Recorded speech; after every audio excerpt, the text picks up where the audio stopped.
दर्शकवृन्द नमस्ते। कार्यक्रम उद्यममा स्वागत छ। म मनोज पाण्डे। करिब 1.5 साता अघि नेपाल उद्योग वाणिज्य महासंघले सार्वजनिक गरेको एउटा सर्वेक्षणले अत्यन्तै डरलाग्दो तस्बिर देखाएको छ।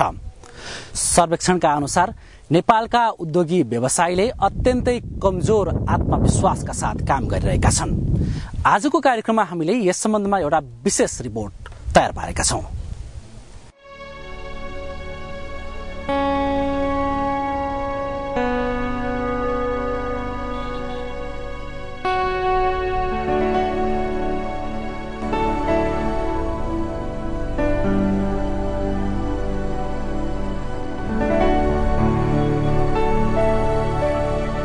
नेपाल उद्योग वाणिज्य महासंघ आफैले गरेको एक सर्वेक्षणले नेपालका उद्योगी व्यवसायी न्यून आत्मबलमा काम गरिरहेको देखाएको छ।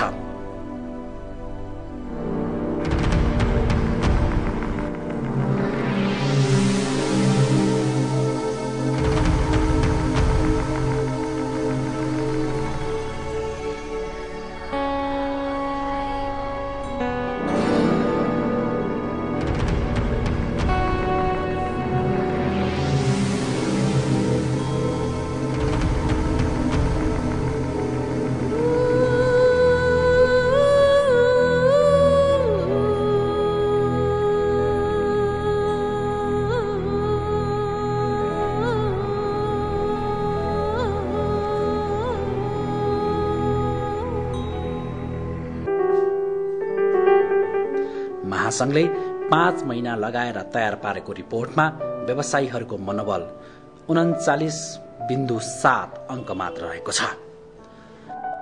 आर्थिक मामिला जानकारहरूका अनुसार 25 देखि 50 अंकलाई न्यून मनोबल मानिन्छ। «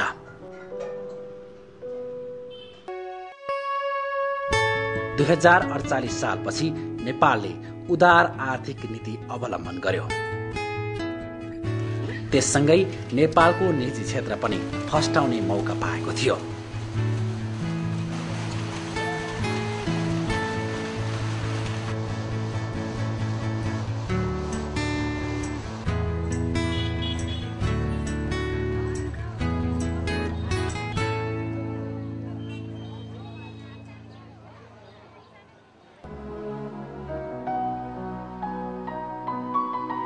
शिक्षा, स्वास्थ्य, यातायात, संचार लगायतका क्षेत्रमा जे जति प्रगति देखिएको छ यो सबै खुला आर्थिक नीतिकै परिणाम हो।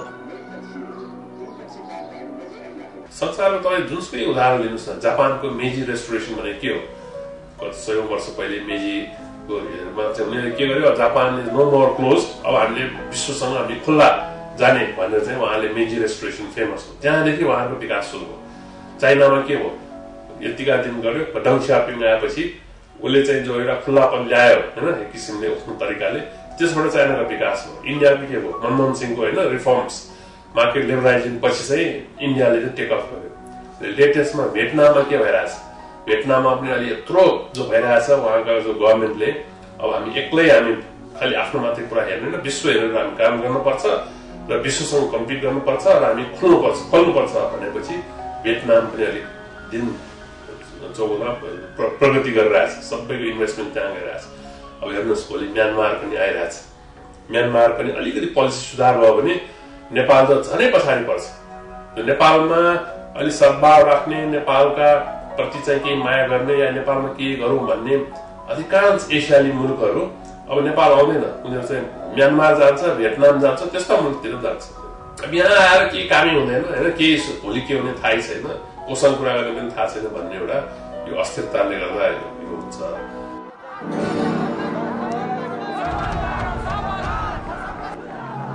50 को दशकको बीचतिर नआइपुग्दै माओवादीले हतियार उठाए। त्यसपछि निजी क्षेत्रका अधोगतिका दिन सुरु भए।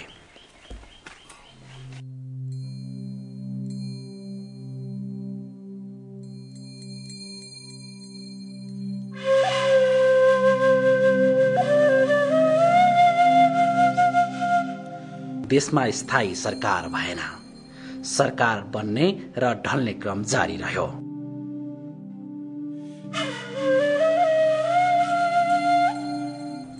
बन्द र हडतालले संस्कृतिकै रूप लिन थाल्यो।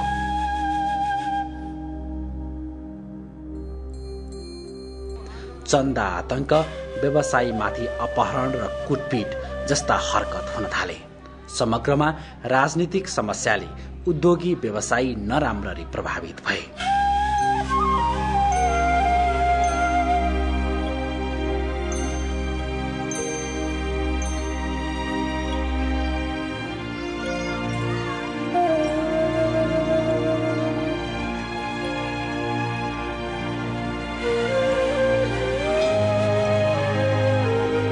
विशेष गरेर हाम्रो वर्गले हैन व्यवसाय उद्यमी वर्गले चाहिँ एउटा प्रेडिक्टेबल एन्भाइरोमेन्ट र विशेष त्यो भन्नु मतलब अनुमान गर्न सक्ने, भोलि चाहिँ म कहाँ गर्दाखेरि कहाँ पुग्छु भन्ने एउटा अनुमान गर्ने संकेत पाइसकेपछि उसले निर्धक्क भएर काम गर्ने हो।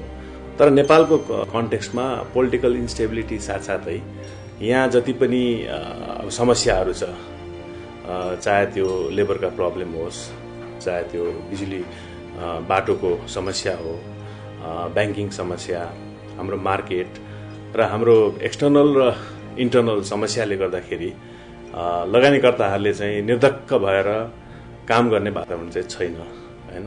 हो, व्यापार गर्दाखेरि रिस्क चाहिँ लिनै पर्छ, business is a game of risk भन्छ, तर रिस्क भन्दाले चाहिँ ग्याम्लिङ चाहिँ होइन हैन, एउटा क्यालकुलेटेड रिस्कसम्म लिन सक्ने हो। तर यहाँ चाहिँ त्योभन्दा धेरै फरकहरू देखेको कारणले गर्दाखेरि पनि यो निर्धक्कपन भन्ने कुरोबाट चाहिँ हामी टाढिनु सकेका छैन। उद्योगी व्यवसायको यिनै भोगाई र अनुभवको प्रतिबिम्ब महासंघले गएको हप्ता सार्वजनिक गरेको सर्वेक्षणमा देखियो। सर्वेक्षणले व्यवसायीहरूको मनोबल घट्नुको मुख्य कारण राजनीतिक अस्थिरता हो भनेको छ। सर्वेक्षणमा सहभागीहरूमध्ये 39% मुलुकको प्रमुख आर्थिक चुनौतीका रूपमा राजनीतिक अस्थिरतालाई मानेका छन्। अति न्यून आत्मविश्वास, एउटा उच्च आत्मविश्वास 4 तह छ। 1 नम्बरदेखि 25 नम्बरसम्मलाई अति न्यून छ। 25 देखि 50 सम्मकोलाई चाहिँ न्यून मात्रै छ त्यहाँ, र 50 देखि माथिकोलाई उच्च छ, अनि अति उच्च चाहिँ 75 मात्र। यसबाट के देख्यो भने नेपालले प्राप्त अङ्क चाहिँ 39 अङ्क प्राप्त गरेको छ भनेपछि न्यून छ। यो अति न्यून त होइन, यो तर न्यून हो। त्यसले हामी हरेस खाने पनि अवस्था त छैन वास्तवमा। तर पनि हामीले शान्ति बहाली पश्चात अर्थात् आर्थिक एजेन्डाले फड्को मार्छ भन्ने एउटा विश्वास र अहिले राष्ट्रले आवश्यकता पनि आर्थिक उन्नति गर्नु नै हो वास्तवमा। र सम्पूर्ण पोलिटिकल पार्टीको अभिलाषा पनि अहिले मतलब राजनीतिक भन्दा पनि आर्थिक क्षेत्रमा चाहिँ उन्नति गर्नुपर्छ भन्ने सबैको मतलब एजेन्डामा, सबैको मन मस्तिष्कमा त्यो जाहेर छ। तति हुँदाहुँदै पनि आत्मविश्वास बन्न सकेको छैन। राजनैतिक समस्याका कारण निजी क्षेत्र खुम्चनु परेको छ। सरकारै पछि बदलिने आर्थिक नीति र नियमका कारण उद्योगी व्यवसायीहरू हैरानीमा परेका छन्, जसको कारण औद्योगिक तथा व्यावसायिक वातावरण बन्न सकेको छैन।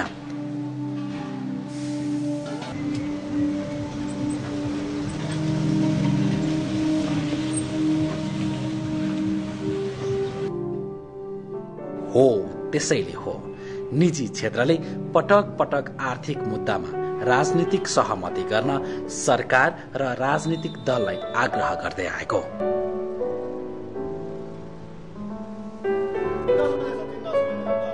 तर राजनीतिक दलहरूले निजी क्षेत्रको यो आग्रहलाई सुनेको नसुने गरेर बसिरहेको छ, जसको असर अर्थतन्त्रमा परिरहेको छ। हामीले यसमा चाहिँ खास भन्ने हो भने सरकारलाई र चाहिँ जम्मै राज्यमा भएका अरू पार्टीहरूलाई पनि यो कुरो चाहिँ हामीले भन्न के खोजिराखेका छौँ भने कि चाहिँ अल्टिमेटली चाहिँ अब चाहिँ जुन पोलिटिकल इम्पास भइराखेको छ, यसले गर्दा चाहिँ उद्योगहरू चाहिँ सञ्चालन हुन सक्ने अवस्था रहेन। देशको जुन चाहिँ के हो आर्थिक जुन के भन्छ भने जुन यो मेरुदण्ड हो, जसलाई हामी उद्योग र चाहिँ व्यवसायले भनिराखेका छौँ, त्यो चाहिँ अहिलेको अवस्थामा चाहिँ कन्फिडेन्स कम हुँदा अगाडिको दिनमा टिक्न गाह्रो हुन्छ भन्ने कुरो गएपछि पक्कै पनि चाहिँ राजनीतिक दलहरू जिम्मेवार हुनुहुन्छ। यसले पनि एउटा मेसेज जान्छ कि के भन्छ कसरी चाहिँ मुलुकले अगाडि ल्याउने, उहाँहरू बीचमा चाहिँ एउटा चाहिँ सहमतिमा अगाडि बढ्छ। उद्योगी व्यवसायीहरू नेपालको व्यावसायिक वातावरणप्रति आश्वस्त हुन नसक्नुको अर्को कारण बिजुली अभाव पनि हो।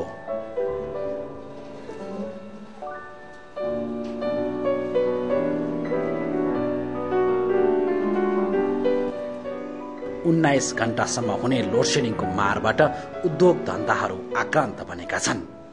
बिजुलीको अभावले गर्दा नयाँ उद्योग खुल्ने क्रम घटेको छ भने भएका उद्योग धन्दा पनि पूर्ण क्षमतामा चल्न सकेका छैनन्। कुनै बेला बिहारमा थुप्रै उद्योगहरू चल्थे जति बेला पावर सरप्लस थियो। त्यसपछि बिहारको राजनीतिक अवस्था बिग्रियो र तपाईँको एक किसिमको एनर्जी क्राइसिस तपाईँको त्यहाँ लामो समयसम्म भयो। अहिले बिहार भारतको दोस्रो राम्रो प्रगति गरेको राज्यमा पर्छ, तर त्यहाँ उद्योग आउन सकेको छैन। किनभने यो मनोविज्ञान बिग्रिने मात्र होइन, यसले के गर्ने कम्पल्सनै हुन्छ तपाईँले उद्योग लगाउन सक्नुहुन्न। किन बिना ऊर्जा घाँस पास कपास भन्दा अगाडि चाहिने एलिमेन्ट भनेको ऊर्जा हो। तर उद्योगको लागि त ऊर्जा नभए केही सम्भवै छैन। र अहिलेको अवस्थामा 35 रुपियाँ प्रति युनिट चाहिँ ऊर्जाको उत्पादन गरेर अहिलेको कम्पिटेटिभ एजमा चाहिँ के चिजमा हामी चाहिँ निर्यात गर्न सक्छौँ, के चिजमा प्रतिस्पर्धा गर्न सक्छौँ, कुनै चिजमा उद्योग चाहिँ चलाउन सम्भवै छैन। अब सिमेन्टको कुरा गरौँ न, सिमेन्टको फिजिबिलिटी अति राम्रो भएको थियो। अब अहिले नयाँ सिमेन्ट लगाउने फ्याक्ट्रीहरूले सिमेन्टमा लगाउन हुन्न भनिसके। किनभने सिमेन्टलाई चाहिने जुन विद्युत ऊर्जाको कस्ट यति महँगो पर्न गयो आफैले उत्पादन गर्दाखेरि कि अब सिमेन्ट उद्योगको जुन नाफा चाहिँ 100-125 रुपियाँ प्रति बोरा देखिन्थे, अब ऊर्जाले सबै खाइदिए। त्यसले गर्दा तपाईँ कुनै पनि अब नयाँ सिमेन्टको लाइसेन्स लिएको तर किन नलगाएको भनेर सोध्नुहोस् त उद्योगीलाई। हाम्रो नाफा जम्मै डिजेलले खाइदियो भनेर भन्छ।